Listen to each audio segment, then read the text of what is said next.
let us walk faithfully in the calling of God. Pag sinabing faithfully, ang pagsabi kong faithfully, meron ba itong pagsubok sa loob ng pananampalataya?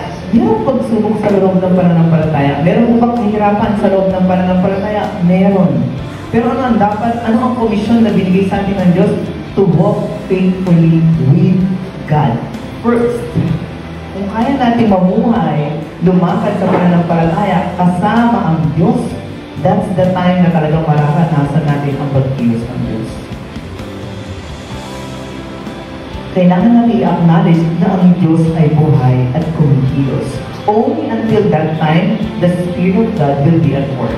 Pero kung iniisip mo lang na nagkikilos ang Diyos all by Himself, that's true. Pero ikaw, kung minushold ang blessing na tinawag ka ng Diyos bilang isang anak ng Diyos na mayroong pagkilos ng Kanyang Espiritu.